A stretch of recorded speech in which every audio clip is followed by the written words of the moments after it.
si Lian de Guzman and nandito po ako para magsalita na about sa issue na nangyayari ngayon. Dahil sobrang dami na pong fake news ang lumalabas, fake accounts, and ang dami ko ng poster. Still nakadiyak yung account ko that time. And itong FB ko is ito yung pinaka-real account ko. Mag-scroll kayo dyan, may kita nyo yung mga old photos ko. And nandito ako para i-clarify lahat ng nangyayari. And uunahin ko na po is yung kung ano talagang meron sa amin nung guy. Never po naging kami nung guy. Never kami naging long-term relationship. And totoo po na nanligaw siya sa akin at nagpaligaw ako kahit may boyfriend ako. Mali po ako doon and alam ko yun. Kami po nung lalaki is 3 weeks pa lang po kaming nag-uusap. 6 na beses po kaming nagkita at nag-start kaming mag-usap nung November 25 at nagkita kami nung November 27 and nag-end kami nung December 23. And yung about naman po dun sa food and service na sinasabi niya, tuwing mag-meet up po kami is halfway po kami. And sa foods naman po, lagi po siya nagluluto sa apartment niya. Doon kami kumakain ng lunch and dinner. May 3 times po kaming lumabas, nag-date. And yun na po yun. Hindi ko nasasabihin kung saan pa. And then, about naman doon po sa nag-PR daw po ako. PR means sex po kasi. And hindi po totoo yun. Nag-PR ako sa matanda. Never ko pong ginawang makipag-PR sa matanda dahil hindi ko yun kaya sa sarili ko. Hindi ako makikipag-sex sa matanda for 3K. Parang ang baboy na ng sarili ko nun. And about naman po dun sa Paul na nagsasabi na ex-boyfriend ka daw po siya, hindi ko po siya kilala. Wala po kaming conversation niyan.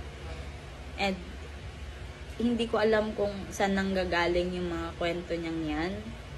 Na sinasabi niyang nag-antay siya ng 9 a.m. to 4 p.m. sa akin and then may nakita siyang kasabay ko na chinito, ganon. Gusto ko lang sabihin sa'yo na kung talagang totoo yung sinasabi mo sa akin, na ako yung girlfriend mo, is gusto ko maglabas ka ng photo natin together na magkasama tayo. Yung real photo, not AI generated. Hindi yung puro messages na ako yung mukha, na ako yung account. Kasi ako, hindi kita kilala. Wala tayong convo, never kitang nakausap, never ako sa'yo nag-chat ng ganun. And about doon sa mga wrong statement, mga fake accounts, mga poster, hindi ko po yun account lahat. Lalo na yung isang Lian de Guzman na sa halos 73k followers na, hindi po sa akin yun. Wala akong account ngayon. Ito pa lang. And ang dami Lian de stories. Alam ko marami pa mga sa TikTok accounts. Alam ko sobrang dami pa. And lahat yun is fake. May TikTok account ako pero naka-private yun ngayon. And ito yung pinaka-real account ko. Sa mga fake accounts ko, hindi po ako yung nagpo-post doon. Kung ano man yung mga pinopost nila doon, wala akong alam. Hindi ko na alam kung ano yung mga pinopost nila. Like, mga wrong statements, hindi po yun galing sa akin. Hindi pa po kami nag-uusap nung guy. Wala pa kaming communication ngayon. Never kaming nag-usap simula nun. And gusto ko lang rin po humingi ng pasensya sa lahat ng naapektuhan dito. Sa family ko, sa mga kakilala ko. Kasi sobrang big issue nito. And gusto ko po humingi ng patawad.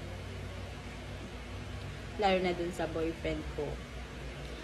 Alam mo yan, nag-usap na tayo and hindi ko napapahabain. I'm so sorry.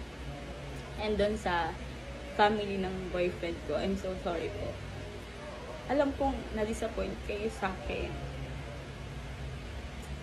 Lalo na dun sa mother niya.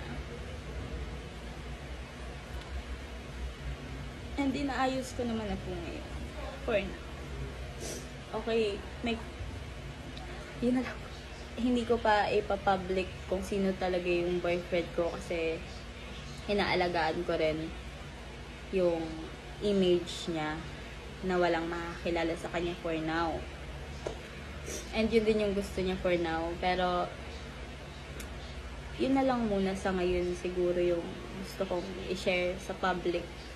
Wala nang iba. Sa ngayon, ito po muna yung ilalabas kong statement. Wala pa po akong ibang nilalabas kundi ito lang. So, dito na po mag-e-end yung video.